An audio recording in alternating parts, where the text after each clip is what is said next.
Welcome to sauce TV. నేను మీ Abid Hussain.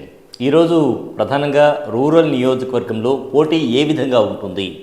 Adala Prabhakar Reddy YCP నుంచి, అలాగే తెలుగుదేశం పార్టీ నుంచి rural MLA Kotamreddy Sridhar Reddy sitting ఎమ్మెల్యేగా తిరిగి, అయితే పార్టీ జెండా మాత్రం మారుతుంది. ఇక్కడ తెలుగుదేశం పార్టీ తరఫున పోటీ చేస్తున్న నేపథ్యంలో పోటీ ఏ విధంగా ఉంటుంది, బలాబలాలు ఏ విధంగా ఉన్నాయి అనేది ఒకసారి పరిశీలిస్తే, రూరల్ ఎమ్మెల్యే కోటంరెడ్డి శ్రీధర్ రెడ్డి అనుక్షణం ప్రజల్లో ఉంటూ, ప్రజలతో తిరుగుతూ, ప్రజాబాట, గడప గడపకు ఎమ్మెల్యే లాంటి కార్యక్రమాలతో వారి సమస్యలు తెలుసుకుంటూ ముందుకు సాగారు. ప్రతి ఒక్కరిని పలకరించడం, ప్రతి ఒక్కరి ఇంటికి శుభకార్యాలకు వాళ్ళ ఇంటికి వెళ్ళి వాళ్ళని విష్ చేయడం, వాళ్ళతో మాట్లాడడం, వాళ్ళతో గడపడం, ఇదంతా కూడా ఆయన కామన్ అనమాట. రెగ్యులర్గా ఆయనకు వచ్చేటువంటి కార్యాలయానికి వచ్చేవారితో కూడా అదే సన్నిహిత సంబంధాలు కొనసాగించారు. అలాగే తీసుకుంటే రూరల్ నియోజకవర్గంలో రామలక్ష్మణులాగా వాళ్ళ బ్రదర్ గిరిధర్ రెడ్డి కూడా ఆయనకు తోడుండడం, ఆయన కూడా పార్టీ కార్యక్రమాల్లో పాలు పంచుకుంటూ ప్రజల కష్టసుఖాలు తెలుసుకుంటూ ముందుకు సాగారు. సో రూరల్ నియోజకవర్గంలో ఇద్దరు కూడా రామలక్ష్మణులాగా తిరిగారు, మొత్తం ప్రజల సమస్యలు తెలుసుకుంటూ ముందుకు సాగారు. వైసీపీ బలోపేతానికి అయితే చాలానే కృషి చేశారు.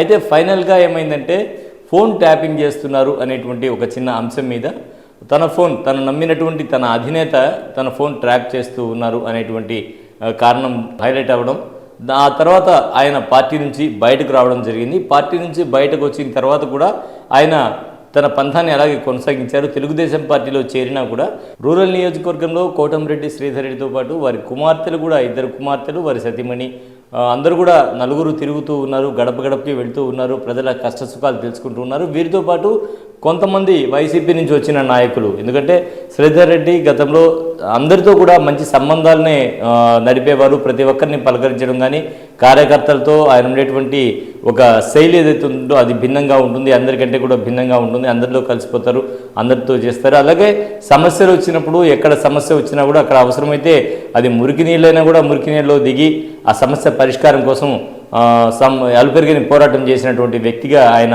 రూరల్ నియోజకవర్గ ప్రజలందరికీ కూడా పరిచయం.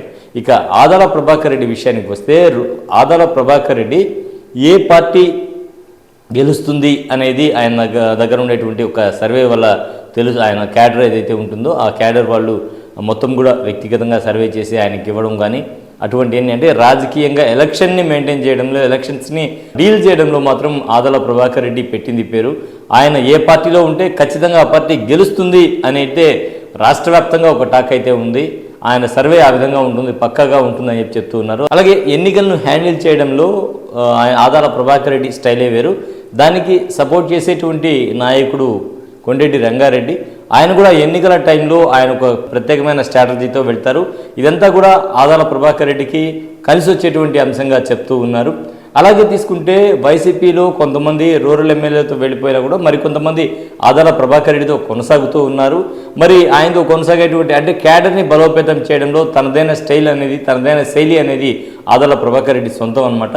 ఇక రూరల్లో అంటే గట్టి పోటీ నెలకొని ఉందని చెప్పొచ్చు. అంటే టైట్ ఫైట్ ఉండేటువంటి నియోజకవర్గాల్లో రూరల్ నియోజకవర్గం మొదటి స్థానంలో ఉండొచ్చు రాష్ట్ర వ్యాప్తంగా. అటువంటి టైట్ ఫైట్ ఉంటుంది. ఎందుకంటే ఆదాల ప్రభాకర్ రెడ్డి, కోటంరెడ్డి శ్రీధర్ రెడ్డి ఎవరు కూడా ఒక్క పాయింట్ అటు ఇటు చెప్పేటువంటి నాయకులు కాదు, ఒక బలమైన నాయకులు ఇద్దరు కూడా.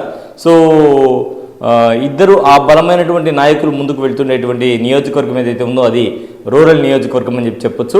ఇక ప్రస్తుతానికైతే చాలామంది నాయకులు వైసీపీలో కొనసాగుతూ ఉన్నారు. గతంలో కోటంరెడ్డి శ్రీధర్ రెడ్డి వెన్నంటి నడుస్తామని చెప్పినా కూడా కొంతమంది నాయకులు మళ్ళీ పార్టీ మారడం, మళ్ళీ తెలుగుదేశంలోకి వెళ్ళి కూడా తిరిగి వైసీపీ గూటికి చేరడం జరిగింది. అయితే ఎన్నికల ప్రకటన వచ్చిన తర్వాత ఎంతమంది నాయకులు వైసీపీలో కొనసాగుతారు అనేది కూడా ఇక్కడ చర్చనీయాంశమైనటువంటి అంశం. మరి ఏది ఏమైనా కూడా ఇద్దరు బలమైన నాయకుల మధ్య జరుగుతుండేటువంటి పోటీ ఇది. అదేవిధంగా ఆదాల ప్రభాకర్ రెడ్డి తను రూరల్ నియోజకవర్గ బాధ్యతలు చేపట్టిన తర్వాత రూరల్ సమస్యలపై కూడా కొంత ఫోకస్ చేశారు. అలాగే రూరల్లో క్యాడర్ బలోపేతం చేసుకునే విషయంపై కూడా దృష్టి పెట్టారు. ఇరువైపులా కూడా పార్టీలో చేరేటువంటి వాళ్ళ సంఖ్య అయితే తక్కువగా లేదు. రెండు పార్టీల్లో కూడా ఇప్పుడు కార్యకర్తల చేరికతే భారీ స్థాయిలో జరుగుతుంది. ఈ నేపథ్యంలో రాష్ట్రంలోనే బలమైన నియోజకవర్గంగా పేరొందినటువంటి రూరల్ నియోజకవర్గంపై అందరికి కన్ను పడింది. మరి ఎవరు విన్ అవుతారు? ఇద్దరు బలమైన నాయకుల మధ్య జరిగేటువంటి ఈ పోటీలో ఫైనల్ విజేత ఎవరు అనేది ఇప్పటికైతే సస్పెన్స్. మరి వెయిట్ చేసి చూద్దాం ఎవరు గెలుస్తారో. ఇది ఇవాల్టి స్పెషల్ స్టోరీ. మరో స్పెషల్ స్టోరీలో మళ్ళీ కలుద్దాం. అంతవరకు సార్ నమస్కారం.